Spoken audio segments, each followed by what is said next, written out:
আকিকা না দিলে কি শিশুর বিপদ কাটে না? মুয়াবিয়াকে কি সাহাবী হিসাবে সম্মান করা যাবে? নাউজুবিল্লাহ, এটা কেমন প্রশ্ন করেছেন? নিজের আপন সন্তান কত বছর বয়স হলে বিছানা আলাদা করতে হবে? সন্তান বয়স যখন 10 হয়ে যাবে তখন তাকে নবীজি সাল্লাল্লাহু আলাইহি সাল্লাম বিছানা পৃথক করতে বলেছেন। তিনি বলেছেন ওয়াহজুরুহুম ফিল মাদাজি'i ওয়াহজুরুহুম ফিল মাদাজি'i ইযা বালাগু আশরা আও কামা ওয়ারাদা ফিল হাদিস। কোন কোন বর্ণনায় ওয়াফাররিকুহুম আসছে। নিজের সন্তানদের বয়স যখন 10 হবে তখন তাদের বিছানা পৃথক করে দাও।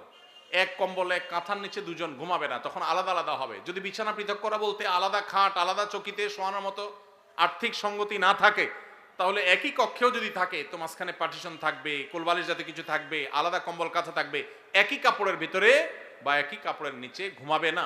এটা নানাবিধ অনাচারের পথকে উন্মুক্ত করে।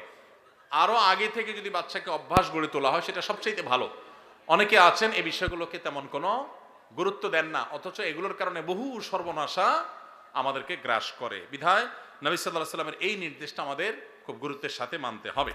আকিকা না দিলে কি শিশুর বিপদ কাটে না? আকিকা না দিলে শিশুর বিপদ কাটে না এমন কোনো কথা কোরআন হাদিসে নাই। তবে আকিকা দেওয়া এটা গুরুত্বপূর্ণ একটা আমল।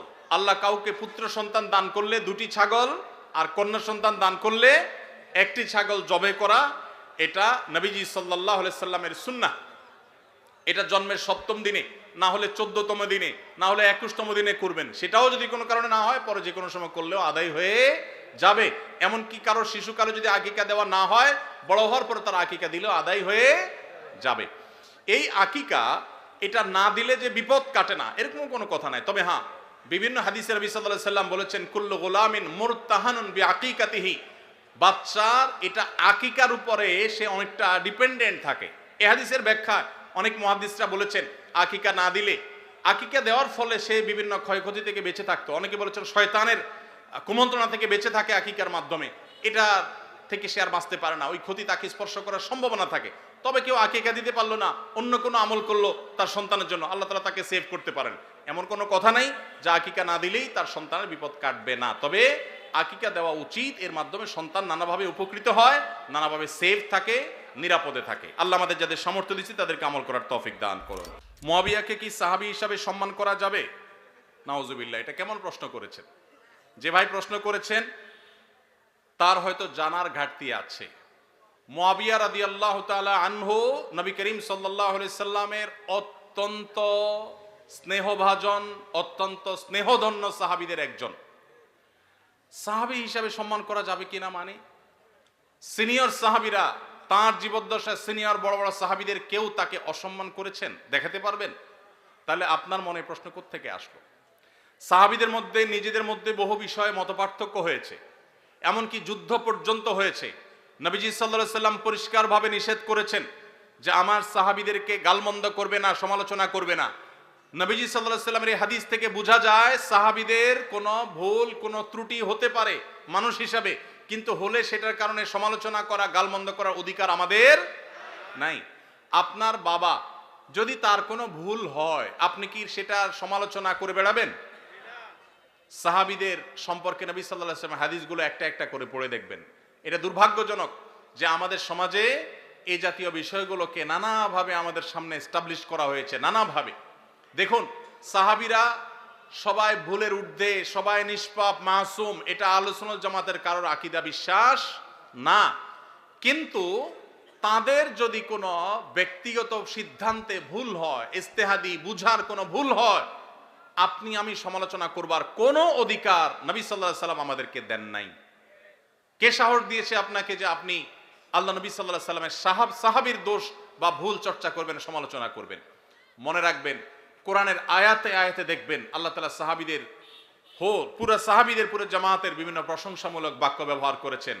সীমাহুম ফি উজুহিহিম মিন আসারিস সুজুদ তারাহুম রুকআন সুজদান ইয়াবতাগুনা ফাদলা মিনাল্লাহি ওয়া রিদওয়ানা। সাহাবীরা আল্লাহ বলছেন তারা আল্লাহর সন্তুষ্টি চায়, অন্য কিছু চায় না, ইখলাস আছে তাদের, আর আপনি সমালোচনা করেন কিভাবে? ভাইরা আমার, মুয়াবিয়া রাদিয়াল্লাহু তাআলা আনহু কে জানেন? তিনি সেই সাহাবী যাকে নবী সাল্লাল্লাহু আলাইহি সাল্লাম ওহী লেখার দায়িত্ব দিয়েছেন, কাতেবে ওহী। সহজ কথা না। জিবরিল আলাইহিস সালাম যখন নবীজির কাছে ওহী নিয়ে আসতেন, তিনি লেখা জানতেন না, নবীজি লেখা জানতেন না। কত বড় বিশ্বাস করলে কত বড় আস্থা থাকলে মুআবিয়া রাদিয়াল্লাহু তাআলা আনহু লিখছেন, কি লিখছেন নবীজি? তিনি যেহেতু লেখাপড়া জানতেন না, তিনি উম্মি ছিলেন, কি লিখছেন তিনি জানেন না, কত বড় বিশ্বাস থাকলে তাকে দিয়ে নবী সাল্লাল্লাহু আলাইহি ওয়াসাল্লাম ওহী লেখাইছেন। সেই কাতিবে ওহী, তিনি সাহাবী হিসাবে পরিপূর্ণ মর্যাদা পাবেন। ভাইরা আমার, ঈমান নিয়ে যারা নবীজিকে দেখেছেন এবং ঈমানদার অবস্থায় গেছেন, তাদের যদি কোনো ভুল ত্রুটি হয়ও, আপনারা একটা হাদিস সহিহ বুখারীতে পাবেন, নবীজি বলেছেন যারা বদরের যুদ্ধে শরীক হয়েছে, অংশগ্রহণ করেছে, তাদের সম্পর্কে নবীজি সাল্লাল্লাহু আলাইহি ওয়াসাল্লাম বলেছেন যে আমালু মা শি'তুম কাদ গাফারাল্লাহু লাকুম, যারা বদরে শরীক হয়েছো তোমরা যা খুশি করো, আল্লাহ তোমাদের মাফ করে দিয়েছে। আল্লাহ যদি মাফ করে দেয়, আপনি সমালোচনা করার কে? আপনার আমার সমালোচনা করার রাইট আছে? এরকম সাহাবীদের নিয়ে এরকম আরো বহু হাদিস আছে। সব হাদিসগুলোকে সামনে রাখলে বোঝা যায় এটা আমাদের ঈমানের যে ধ্বংসাত্মক একটি বিষয়। আমরা তাদের কোনো দোষ, কোনো ভুল, এটা থেকে শিক্ষা গ্রহণ করব, চর্চা নয়, সমালোচনা নয়। সাহাবীরা ব্যক্তি হিসাবে, মানুষ হিসাবে বিশেষ কোনো ভুল কারোর দ্বারা হতে পারে, এটার ঊর্ধ্বে তারা না, তারা মাসুম না। কিন্তু সাহাবীদের যে পুরো জামাতে সাহাবা, সেটা মৌলিকভাবে মোটা দাগে এটা আমাদের জন্য অনুসরণীয়, অনুকরণীয়। কিন্তু ব্যক্তি হিসাবে ব্যক্তি কেন্দ্রিক ভুল ভ্রান্তি থেকে তারা সবাই ঊর্ধ্বে মাসুম ছিলেন, এটা কারোর বিশ্বাস না। কিন্তু তাদের প্রতি অভক্তি, অশ্রদ্ধা, তাদের সমালোচনা করা, গালমন্দ করা আহলে সুন্নাহ ওয়াল জামাতের সমস্ত উলামায়ে কেরামের ঐক্যমত এটি নাজায়েজ, এটি গুনাহ এবং এটি বিভ্রান্তি। সাহাবীদের সমালোচনার এই কাজ শুরু করেছে শিয়ারা সবচেয়ে বেশি। তারা আম্মা জান আয়েশা রাদিয়াল্লাহু তাআলা আনহাকে গালমন্দ করে, আবু বকর রাদিয়াল্লাহু তাআলা আনহুকে গালমন্দ করে, আলী রাদিয়াল্লাহু তাআলা আনহুকে গালমন্দ করে, আর অনেক সাহাবীকে, সরি আলী রাদিয়াল্লাহু তাআলা আনহু ছাড়া অন্য যে সমস্ত ওমর রাদিয়াল্লাহু তাআলা আনহুকে গালমন্দ করে, তারা নবীজির সাহাবীদেরকে গালমন্দ করে। এটা শিয়াদের কাজ। আল্লাহ তাআলা আমাদেরকে এই সমস্ত গুনাহ থেকে বেঁচে থাকার তৌফিক দান করুন। আস-সুন্নাহ ফাউন্ডেশন, উম্মার স্বার্থে সুন্নাহর সাথে।